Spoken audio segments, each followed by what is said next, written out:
Well, welcome everybody. I have a feeling that we'll have many more participants joining us, but I thought we'd get started. We have really a wonderful webinar planned for you. Discrimination on the basis of sex. Okay. And I think we're very excited to talk about this discussion, Bridging Divides, the Art of Civil Discourse and Meaningful Conversation. I could not be a more timely topic in view of what we all find ourselves in currently. I'm Dr. Christine McGinnis. I'm one of the co-directors at Learning Communities at UMass Chan in Worcester, Massachusetts. And I'm so excited and pleased to be joined by this all-star group of panelists. We're going to share how they're tackling this at their medical schools, extracurricularly and curricularly, how they're able to, through these very challenging times, really give the students the skills to be collaborative, to feel like they're fostering a sense of inclusion, and how they really bring students together during very tumultuous times. The speakers have all volunteered their time, and they have a wonderful set of PowerPoint slides to highlight some of their program features. We will be monitoring the chat, so if you have any questions or anything come up, please feel free to put it in the chat. Each panelist, we're very lucky to have 4 panelists giving 4 different perspectives at their respective medical schools.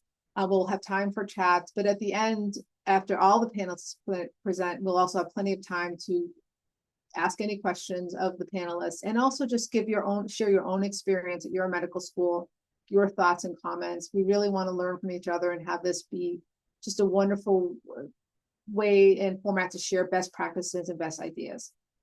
Our first panelist is an amazing physician, Dr. Chandra Blakemore. She's the director of Learning Communities and assistant professor at UAB, University of Alabama, Kirkson School of Medicine. I may be mispronouncing that, Chandra, so please feel free to correct me. And she's going to tell us a little bit about what's happening at her school. Again, Chandra, we're so grateful that you're spending time and really helping us understand how you guys are sort of facing these challenges and what you're doing in your curriculum.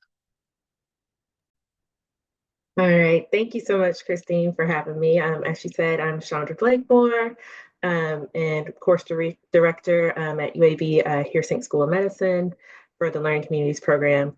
Our civil discourse curriculum is called One Small Step. It's actually adapted from NPR's StoryCorps.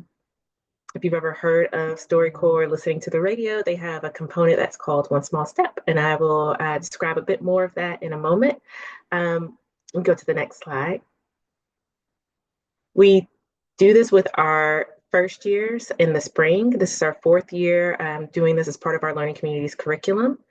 Initially, we have them all come together. It's about 180 students for a brief discussion of civil discourse and why we're doing this before sending them off to practice by doing a one-on-one conversation with a fellow student. As part of that discussion, we have them look back at a self-reflection that they wrote during their very first course in med school, which is Patient, Doctor, and Society. And they do a reflection about their own components of their identity and how they're adding a new component of their identity as physicians. Okay, next slide.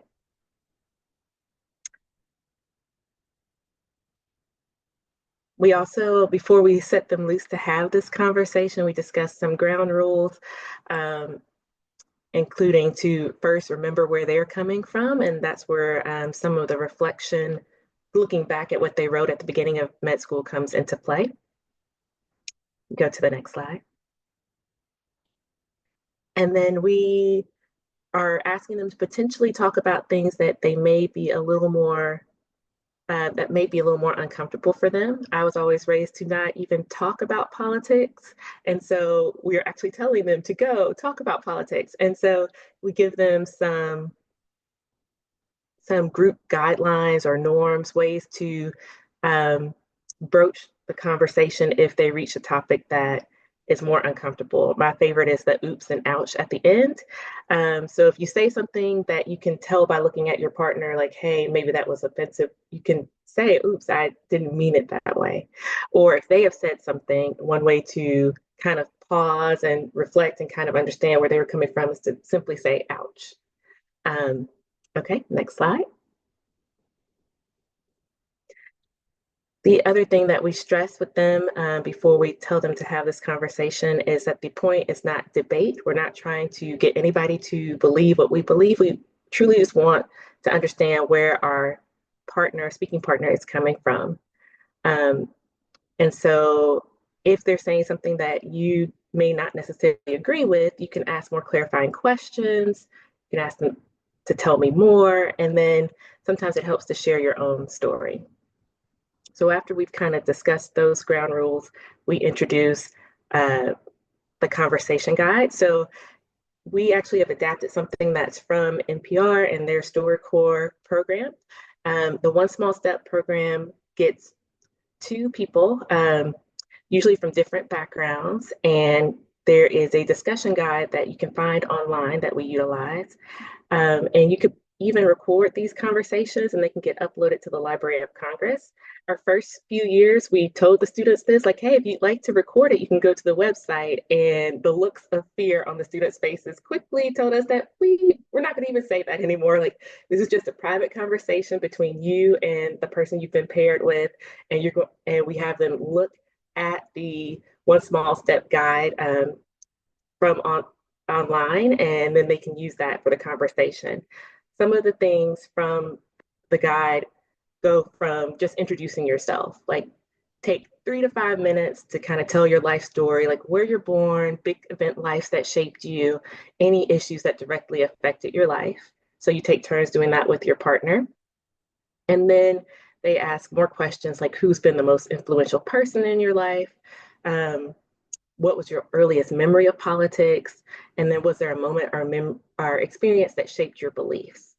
And then we go even deeper that we can say, is there something about my beliefs that you don't agree with but still respect?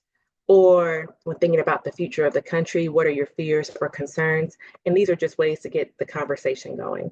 We don't tell them that they have to talk about a specific topic, but we tell them the goal is to find something that you disagree on and just listen to the other person with the intent to understand, not to influence them.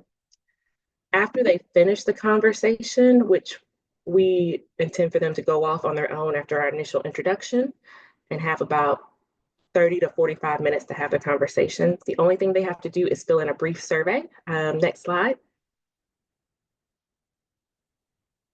Where they answered these two questions. Did any of your own biases become more apparent to you during the conversation? And then what was the most surprising or meaningful thing that happened or was said during the interview? And it's very interesting looking at their comments after the conversation. Next slide.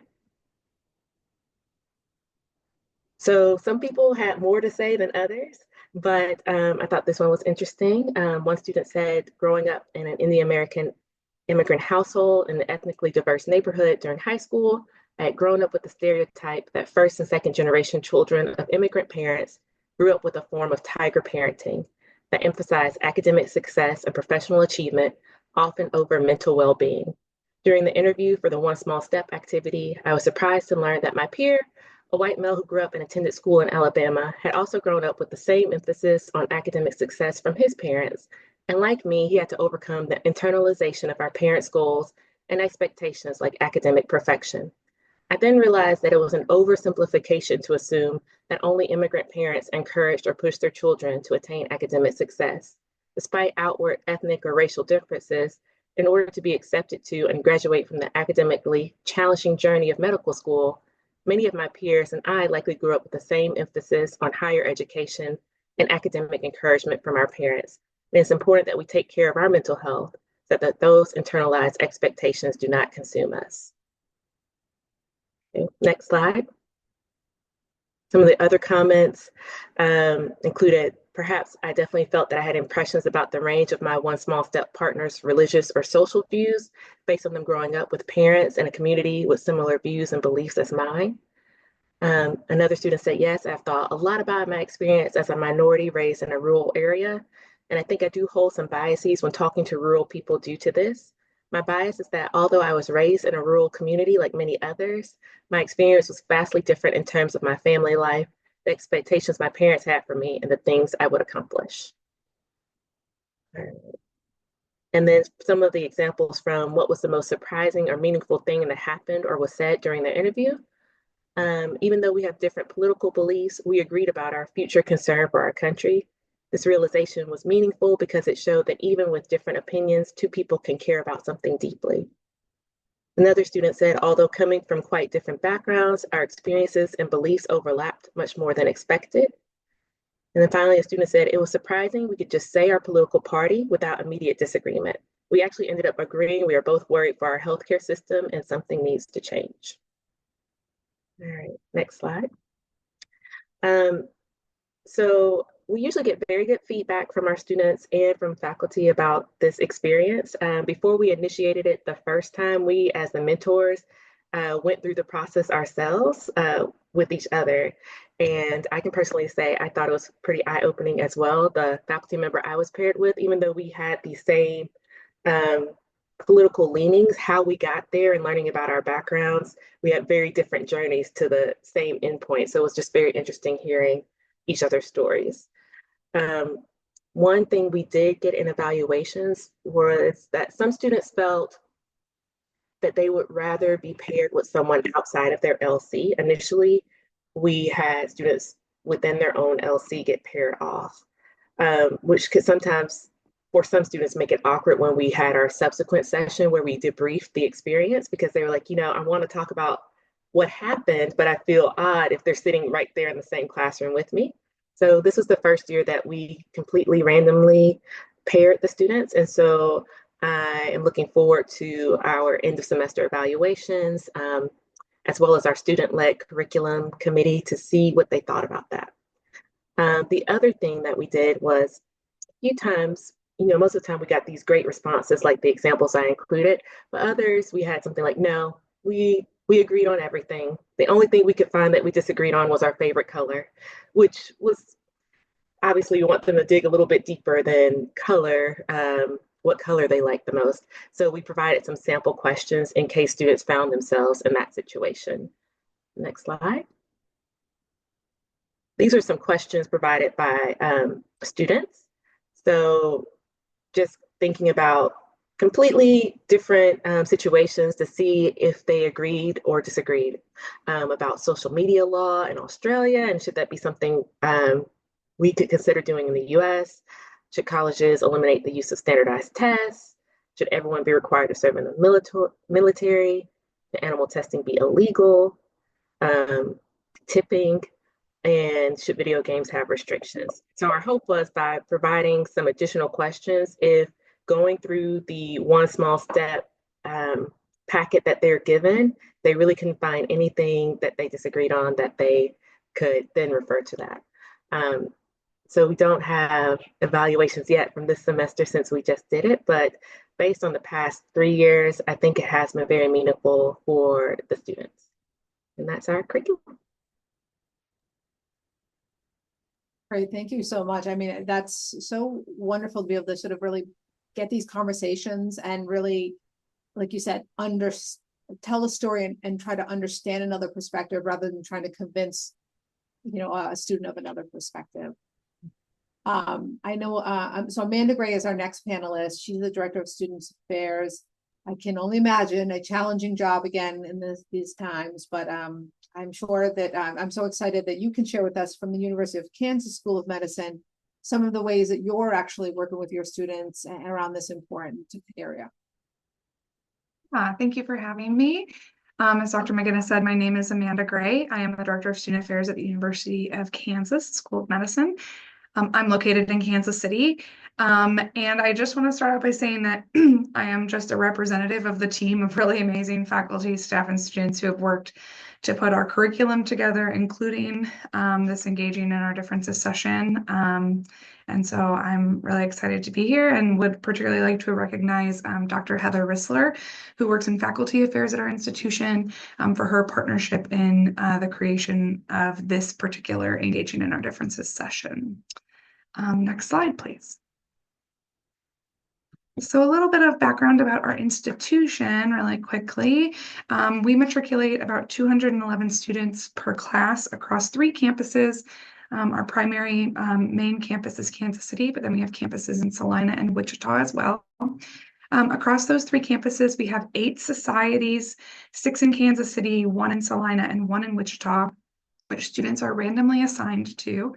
And within those societies, there are 4 learning communities per year that are made up of 7 to 8 students, with the exception of Salina, as there are only 8 students per class. So they just have 1 learning community per their society. And our students are within their small groups in a lot of different learning environments, including problems-based learning, case-based collaborative learning, lab simulations, group coaching, all of those things. So they stay together in all of those spaces over the course of all 4 years. And then we also have physician faculty who are selected to serve as coaches and group facilitators for these groups for the duration of some of them for 2 years and some of them for 4.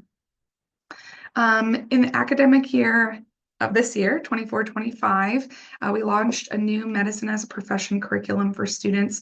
We've always had professional development for students, but this was an enhanced and threaded professional development curriculum for the first 2 years of our program. We meet with them in this medicine as a profession about every 9 weeks. For 2 hours at a time.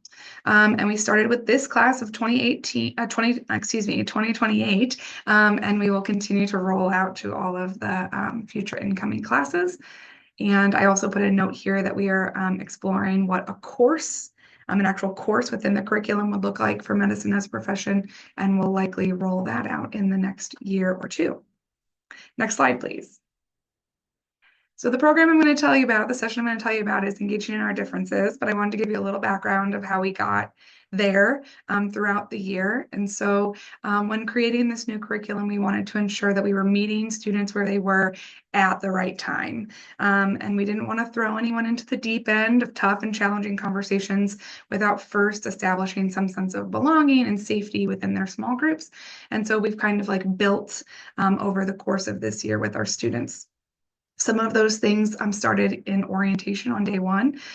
Completing Clifton Strengths, if you're familiar with that, is a Gallup assessment. And so we had all the students complete Clifton Strengths with their small group learning community, discuss those, generating that continued sense of self-awareness and sharing that with others.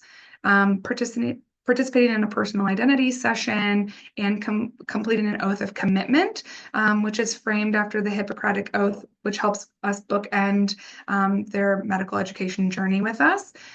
So we did that all in orientation. And then throughout the year, we did a couple of sessions in our medicine as a profession curriculum, including an artifacts activity where we had students bring in 3 items, physical items, that represented them, and we asked them to kind of think of some prompts. So things that represented joy, adversity, hard work. And so it allowed students to be a little bit vulnerable in their small groups and share what these artifacts meant to them and why. And our faculty also participated in this as part of the small group. And then in early spring, we had a session with our students on getting comfortable with being uncomfortable, which was faculty sharing stories, kind of a panel model. And then we got to our engaging in our differences session, which we did this March. Next slide, please. So our session started with our large group of 211, and then we broke up into their small group learning communities with their faculty physician coach. So the goal was to encourage students to reflect on their own identity and their values, and to understand and embrace the values and identities of others, and promoting a climate of inclusion and understanding within medical education and healthcare. We were looking to practice perspective taking, engaging in empathy during challenging scenarios, discussing the barriers to doing those things, and identifying how a physician's values can shape their decision making. Next slide, please. As pre-work to this session, we had students complete a personal values exercise and asked them to come with their results. So as I said, we got together in the large group at the beginning to review the goals I outlined on the last slide and outline expectations and guideposts, which were similar to the group norms that Dr. Blakemore just shared in her presentation. And then we broke into small group learning communities in their own rooms so that they could have some privacy within their group to discuss the challenging cases that we had. So during that small group time, we had them first talk about their values exercise and how they come to view situations and scenarios. To share a little bit about what they learned in the values exercise and where they sit when it comes to how they approach things.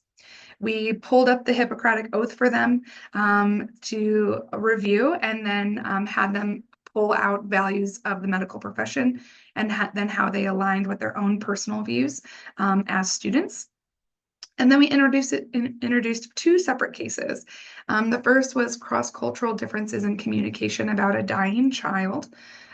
This is a case that included a challenging and terminal diagnosis of a child, plus sensitive cultural differences, including gender issues. The case involved a family of Pakistani immigrants. A father had asked that the wife not be told about the son's diagnosis, prognosis, management plan, including upcoming procedures, as the father wanted to shield his family and tell them when the time was right. And so it outlined the case as well as the multiple physicians who were on the team and their different levels of sense of urgency and how and when to bring mom in. So our students talked about the perspective of the physicians, the perspective of the father, and then we kind of discussed that the case was used to highlight that physicians cannot be expected to be experts on every culture, but they should be approaching cross-cultural interactions with the spirit of curiosity and humility to help navigate those challenging situations. And then also brought in additional conversations about ethical and legal obligations to consider in situations like this. The second case was on physician values and clinical decision-making.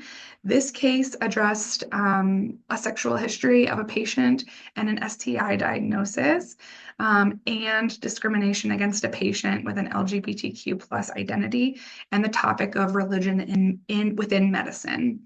Again, we talked about the perspective of the physician, the perspective of the patient, and then also the perspective of the physician's colleagues. So what are the appropriate standards of care and what happens when a colleague deviates from those standards of care? And we really tried to focus on this understanding that no physician can claim to practice value-free medicine, that physicians all come with values that have led them to become caretakers. And while we need to be aware of our own values, we also must respect the values of our patients, even if we disagree. Otherwise, there's the risk that our personal values interfere with our medical judgment. And so those were the conversations that we had within the small group. And we ended up getting really great feedback. We won't get all of our feedback on the sessions until the end of the semester, but anecdotal information that we got from both faculty and from students was that they were really positive conversations, even though there were students who disagreed in the room about different ideas and that kind of thing. And so we thought that that was important. Other takeaways, just for our perspective, it's important to start conversations day one and work your way towards those more challenging discussions. We recognize that if we would have presented those cases, in the first couple of weeks of their first year, those conversations might not have gone as well, or they might not have felt as comfortable to have the kind of conversations as we've been working towards those. The training of our faculty is crucial. This year, alongside of our medicine as a profession curriculum, we also launched coaching workshops for our faculty to feel more comfortable about the topics that we're going to be talking about, to talk through different scenarios, how we might address certain kinds of conversations or topics that might come up, which gives them more confidence to be able to facilitate in that small group with the students. And then utilizing students as partners. This has been a really key area for us in the development of this new curriculum, is having students involved in how they want to receive the information, how they want to discuss the information, supplying ideas for different things that we haven't considered. And so would really encourage you as you continue to look at your programs to continue to have students at the forefront of that too.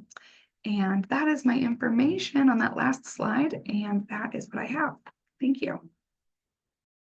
Thank you very much. I think it's so important, like you said, that early getting your personal value, understanding that, but not so early as like you said, week one, that they sort of, you know, really encourage them in that fall semester to really be thinking about that, and these exercises, they're very deliberate in doing that. That's wonderful. The next panelist is Kathy Polly. She's the manager of well-being and integrative medicine at the Kirk Kerkorian, and I apologize if I'm saying that wrong, School of Medicine at UNLV.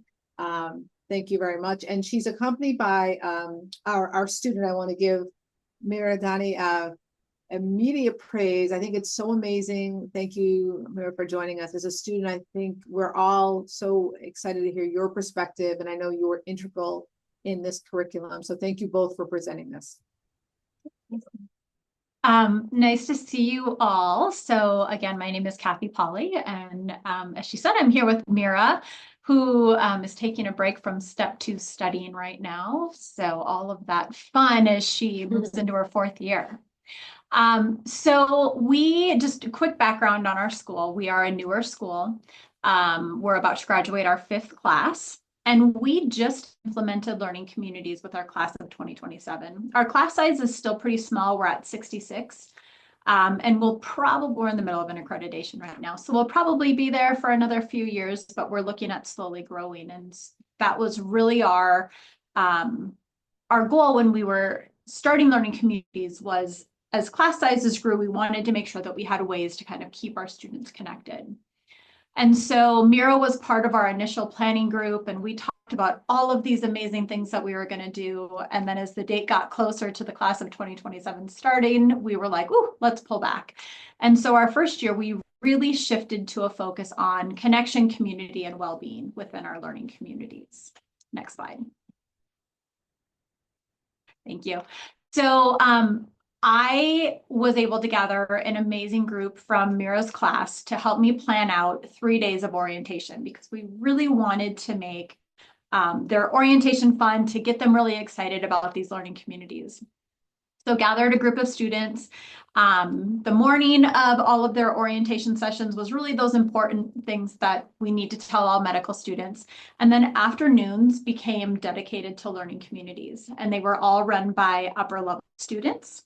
So, and the goal within this was to kind of start slow, like just kind of introducing them to each other and then getting deeper day by day.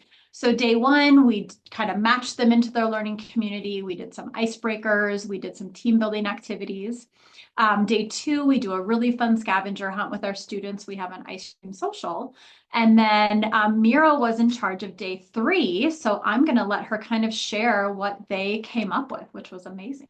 Yeah, so as Kathy said, a big goal of ours was tone setting, because there was this big belief that I think still really holds true of when you set the tone of a culture, a community, that's kind of how that culture of care builds.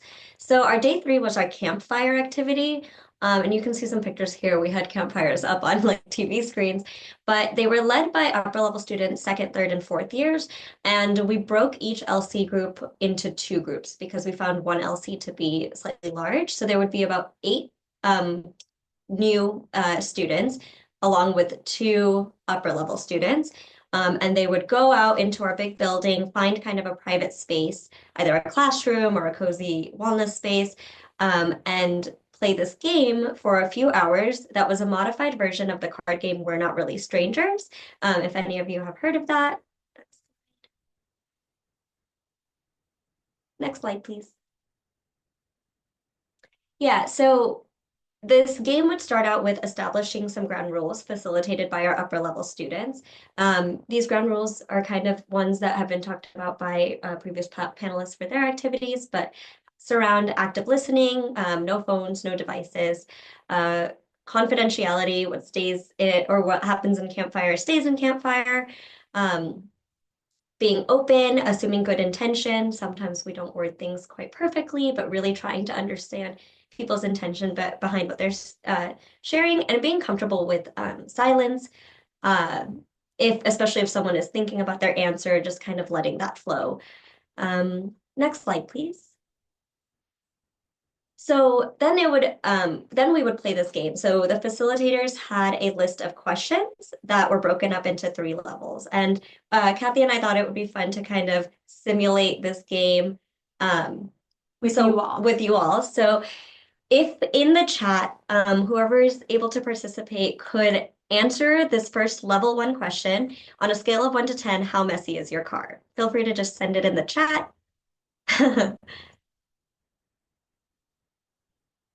So perfect, exactly. So this is kind of how it would go. We would have all 10 people in that room go around saying 8, 3, 2, 1. Some would elaborate, some wouldn't. And we just go around with this lighter question in the beginning. And then can we do the level 2? Can you hit next?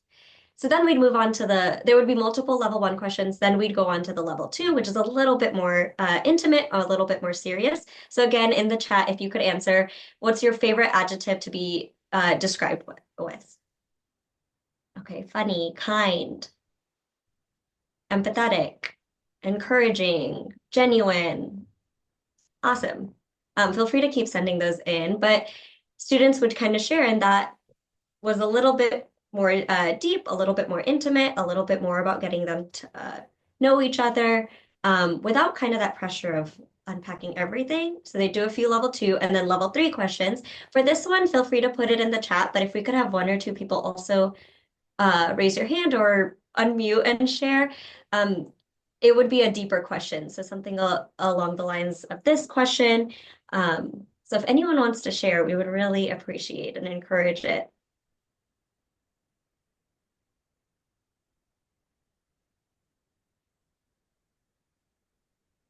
Also, if you want to put it in okay, so in the chat, if you are lucky, and yes, I'm lucky, which is like a really lovely answer.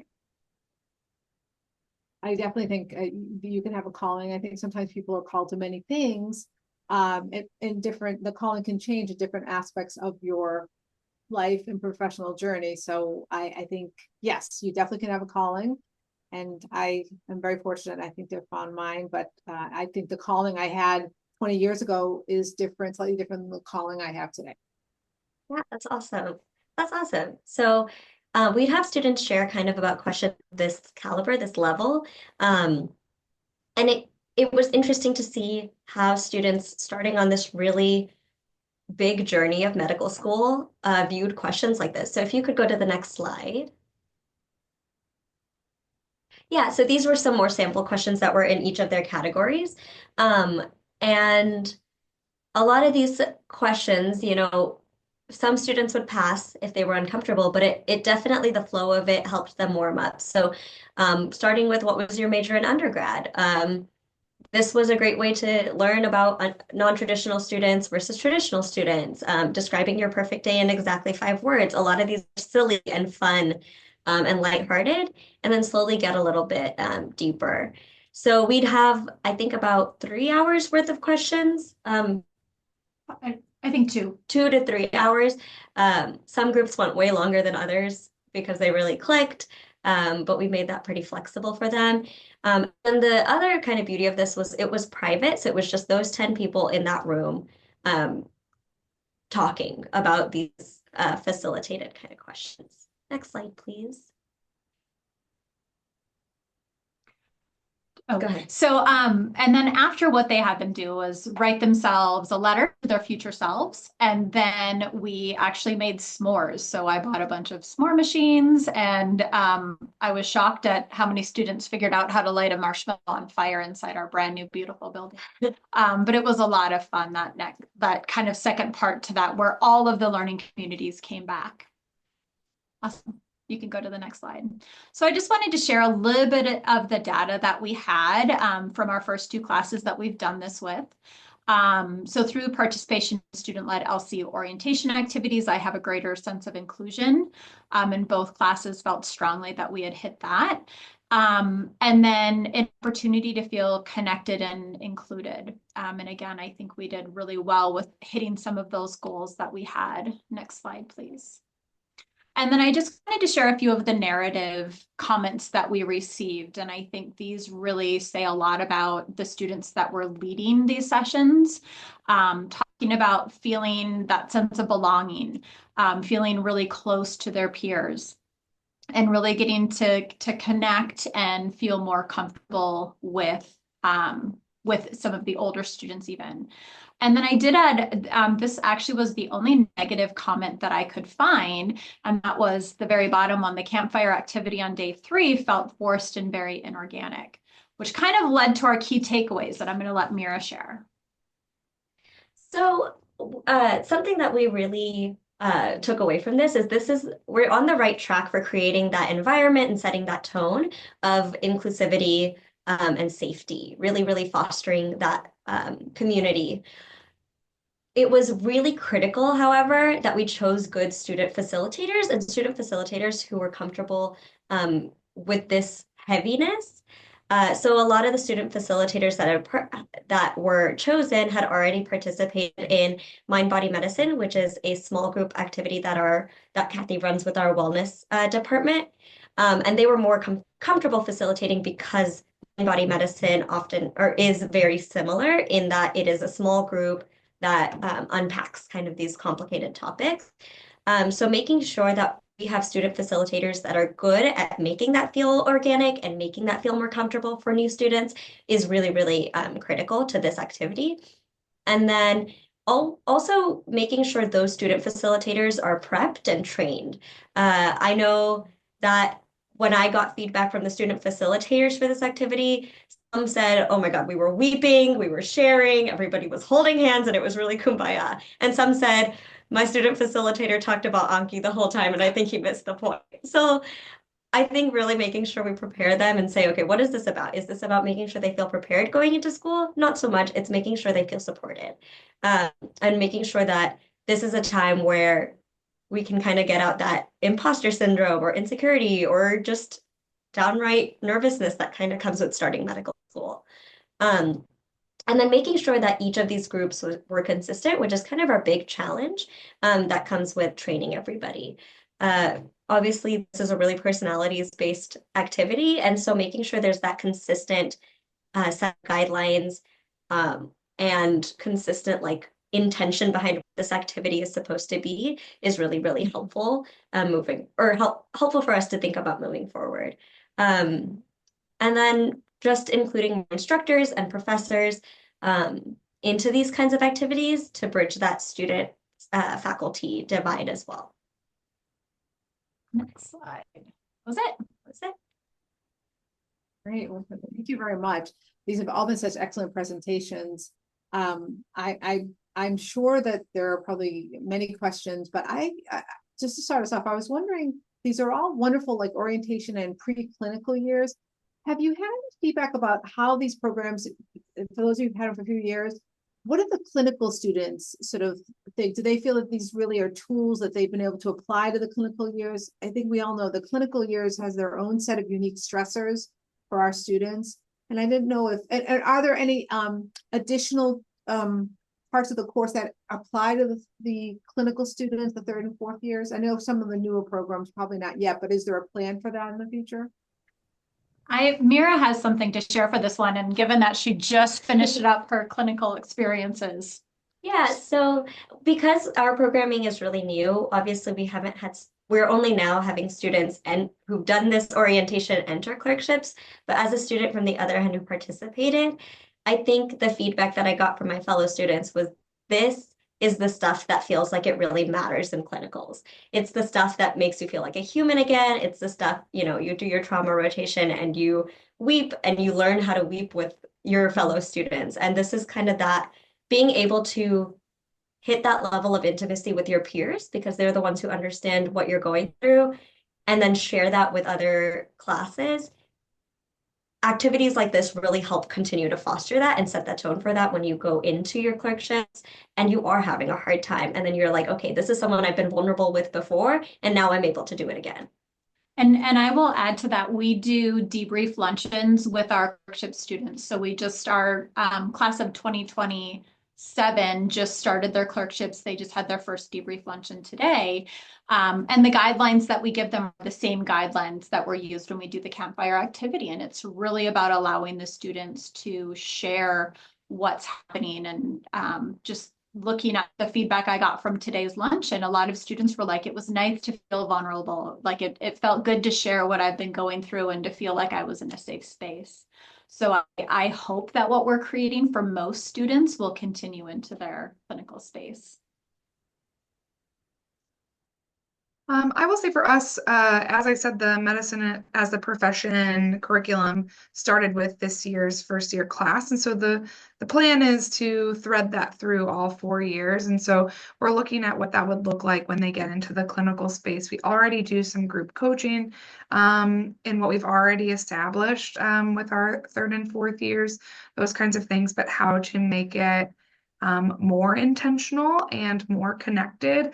And so we are exploring those things and plan to launch those soon. We have some programming in the clinical years that bring some of those skills that they learned from having those difficult conversations with each other in a clinical setting. And so we give them scenarios to work through in small groups, like what to do if you and your upper level resident disagree on what's happening with the patient. Like, how can you figure that out if you're worried? Or how do you deal with an angry patient family? And so we kind of go through that. We would still use some of those skills that we talked about with civil discourse, like encouraging them to tell you more, to try to understand their point of view.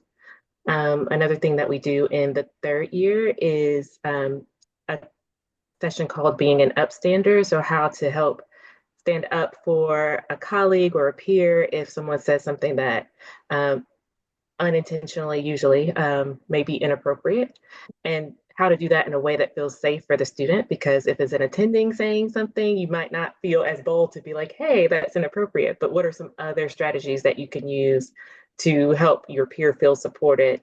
And so we talk about, you can be direct, which is the riskiest, versus deflect or distract, like going back if they say something like, hey, let's focus on what's happening with this patient, and just acknowledging with your peer that later on, like, hey, that was inappropriate. How are you doing? Because sometimes it's just that validation that you need to know that, hey, somebody else recognized that too.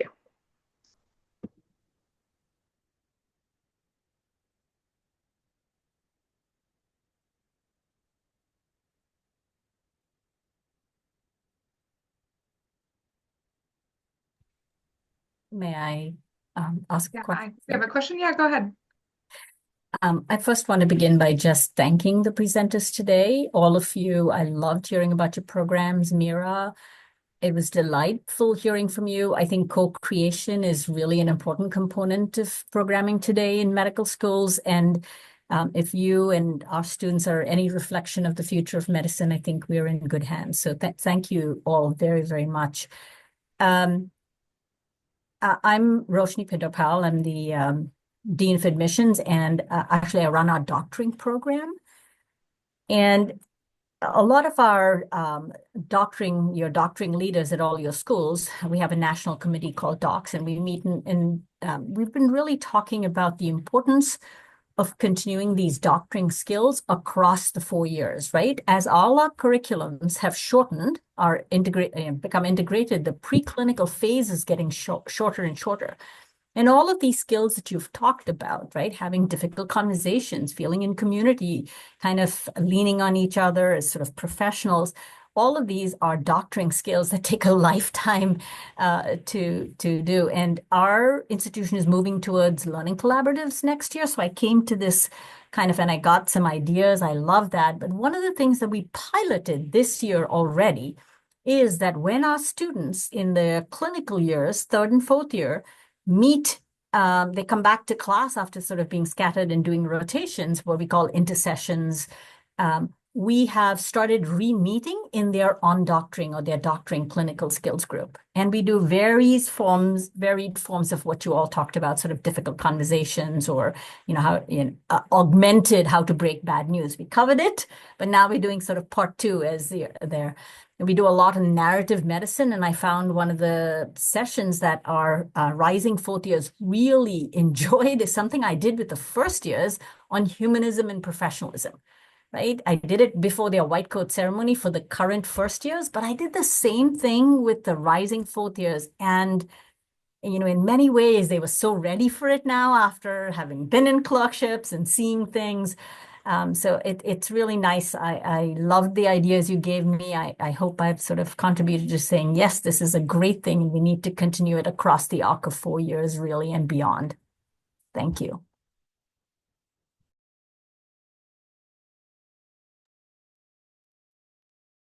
Thank you.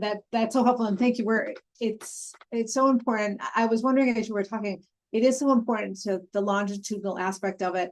And I think all these programs have that wonderful piece of self-reflection that your students are learning how to self-reflect. Is there in your programs a space for like a narrative format? Like I also am a fan of narrative medicine and sometimes writing. And I know it's not for every student and not every student responds to, but I think it's a powerful tool, whether it's a small journal or just sort of, these impactful experiences they're having. How do they communicate? And sometimes it's verbal, often it is verbal in groups, and sometimes the written form can be very powerful. And do any of your programs utilize that at all?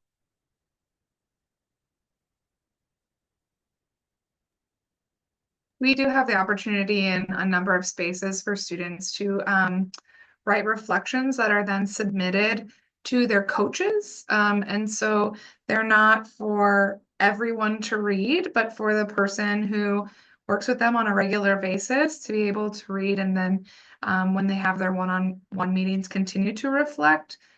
Sometimes those reflections are required, and other times we have like an opt-in opportunities for students to reflect. But yeah, we offer a number of different spaces for that to occur. We also have several opportunities for reflection writing throughout their 4 years. One in particular that was recently revamped thanks to our own Dr. McCarty, who has some narrative medicine experience, was talking about different emotions that they may feel on the wards. And so they were given a prompt to write about 5 minutes about a strong emotion that they felt during their clerkship. So it could be good emotion, negative emotion, and then we warned them that it would be something they would share within their small group. And then they shared it with each other and talked about what feedback they received. Wonderful, so powerful.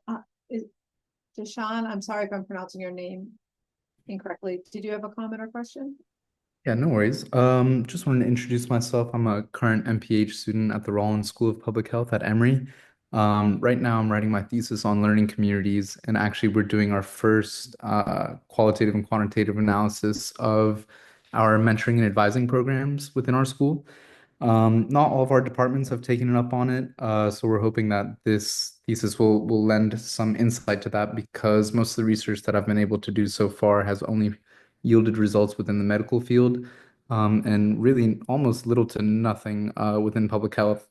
So the reason for us for initiating our mentoring and advising groups was to increase student-faculty relations, and there were reflections that students were mentioning that they felt that faculty were not as accessible. So I was wondering, as a general question, I've seen a lot of medical schools report that they are using learning communities to promote clinical skills and to reinforce a lot of things that you're learning concurrently in the medical program. So I was just wondering, is that the main reason for learning communities within medical schools? I've heard that connection, community, and well-being are highlighted as well. But I think across a lot of the literature, it's mainly synonymous that we're trying to reinforce a lot of habits within students. So I was just wondering if that's the main cause, or if maybe accreditation issues were the creation for this. If anyone could provide insight, I'd greatly appreciate it. there's so many, I'm sure there's few folks that answer. So you probably are aware, not every medical school has a learning community. So I'm happy to report that many do, and I think it's a relatively newer phenomenon. So it's definitely not an accreditation requirement. And certainly I think at UMass, we'd like to definitely, there are many different types of learning communities, and you know, UMass, I have the expertise in our type of learning community where we do a mix of teaching and mentorship. And we're really excited about I'm very excited about this topic because we do a professional identity, kind of a doctoring course, Virginia, you're talking about, where we longitudinally look at the aspects of what is the tools you need to become a doctor. Yes, of course, you need biomedical science. You need to be able to interview physical exam, but what are the professional attributes to be in this field, to grow, to learn, and really over time, that community that you build with your colleagues, your students, your peers, and the faculty. So the learning communities are many things. Some are very qualitative, they're hard to measure, they're surveyable, of course, but I think over time, the student satisfaction, and at UMass, I think we're in our 16th year. We consistently see in the metrics of surveys and students, who graduate, feel that they really have been helpful in these medical skills, these clinical skills, but these skills of, feeling supported and becoming a successful, thriving medical student. So, I think learning communities have many aspects, and I would not want to just paint, just one brush. I think if I guarantee, I know there are many faculty who are slightly different learning communities than the one I just mentioned, but I think uniformly they're very well received by the students. But please, I'm but one opinion. Does anybody else want to sort of speak to that a little bit? One thing that I wanted to share, as a newer school, we started them with our class of 2027, so they're just starting their clerkships now. We have an amazing group of phase 1 LC advisors. Within our school, we've really, really struggled to get physician advisors because we would really love to have those opportunities for students to have more, to gain more skills, to have more experiences with physicians that can kind of support them through these different things. And so while we've struggled to get physicians to come on as advisors for a variety of reasons, one thing that we're really looking at is how can we leverage, when our class of 2027, when they're fourth year students, how can we leverage those fourth year students to really use them as, obviously not true physicians, but pretty darn close to graduating, and how can we really use them to help mentor and support and to be there for some of those clinical skills and to do clinical skills practice sessions and open labs and things like that where they can support. So I think what Learning Communities has really done for us is to give us a lot of different, what's the word I'm looking for? A lot of different ways to kind of go around some of these struggles that we've had in a smaller school with limited faculty and staff.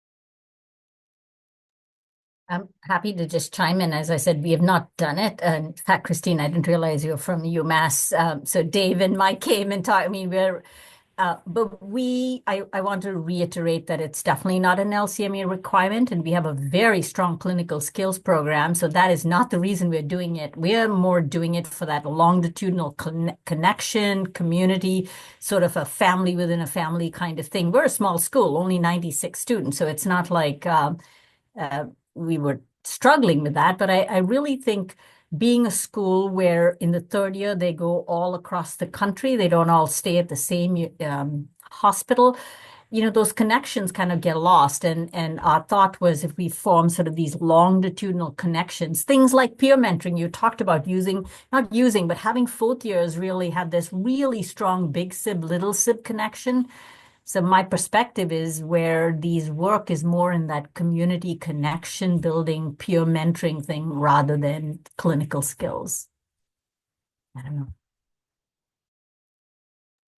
Thank you. I really appreciate all that insight. I think to the point of the longitudinal learning, an interesting distinction is that how the MPH program is generally 1 to 2 years versus med school being 4 years.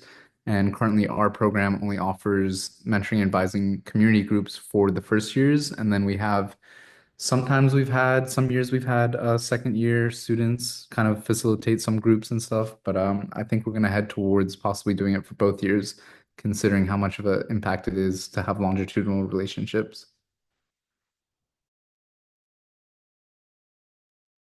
And it's interesting, sometimes these, it's amazing to me, these long-term relationships actually go past the graduation into residency. So often we have students that reach out to our graduates for continued mentorship. So this peer mentorship is so powerful, and it really, it goes beyond the graduation. So I think that's sort of a testament to how powerful the peer mentorship is.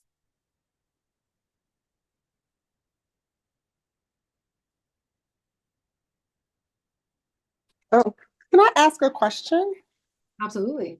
So I'm Tamika Clemens. I'm at a relatively new medical school as well, Tillman J. Fertitta Family College of Medicine at University of Houston.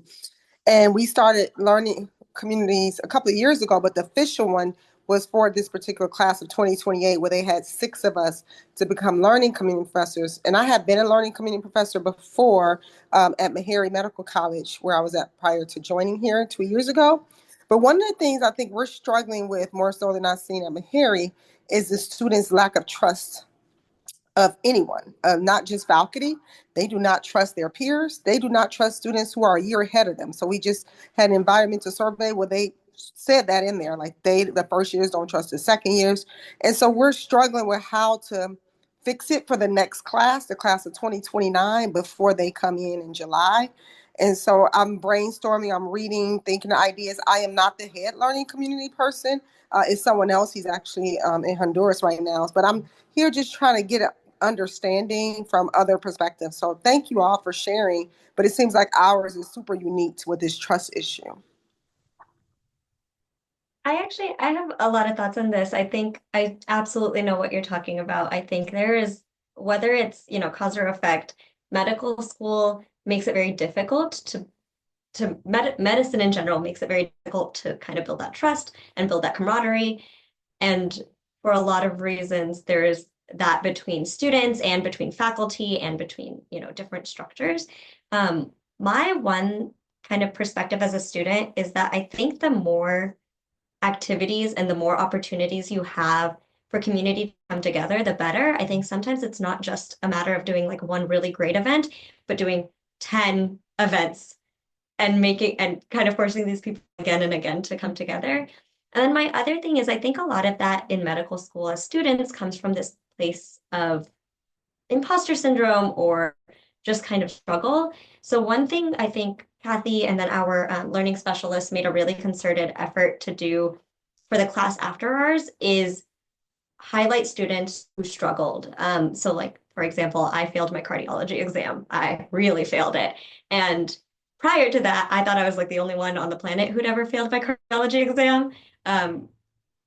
Plot twist, I wasn't. And I think highlighting students who are comfortable sharing those struggles kind of helps future students say, okay, wait, this is happening more often than not. So a lot of our questions actually in our campfire event surround kind of those, where have you struggled? They give students who are comfortable doing so the opportunity to share, like they're really big moments where they thought they didn't belong, or even if it's not just academic failures, it's social or other types of failures, emotional failures. I've heard upperclassmen say things like, I cried in front of my attending and I felt like a dork. Like I did not, think I belonged here. And then just having that moment for me at least be like, oh, like that's not like other people are struggling. Other people are struggling in a multitude of ways, I think was really, really valuable. So it's a little bit of kind of creating multiple opportunities and then really encouraging people not only to talk about their wins, but their losses as well.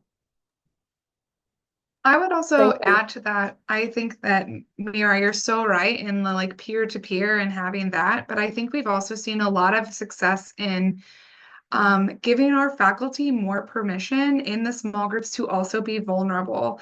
And our faculty have felt like, wow, I get to share some of my challenges and my struggles with students, and then students get to see that like physicians aren't perfect. And so I think that that has also opened up our dynamic on our campus to say like, Everyone's infallible. Everyone comes with different things, different perspectives, all of that.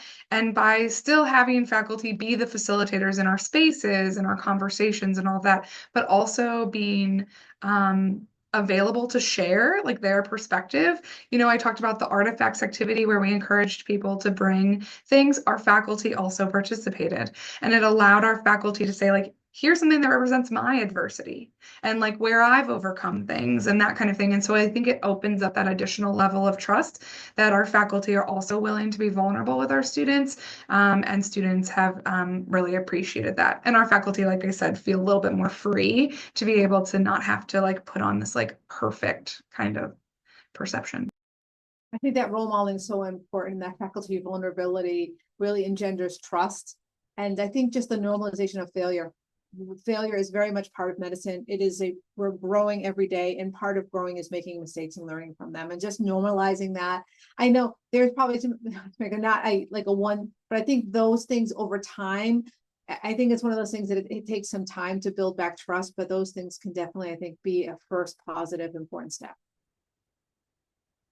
Well, it's amazing how quickly the time goes by. I'm looking and realizing it's already, I'm on the East Coast, so it's 6:03. It's not 6:03 everywhere, I realize. So it's okay, but it is already past the hour. So it's such a wonderful discussion. This recording is available on the Learning Community Institute site.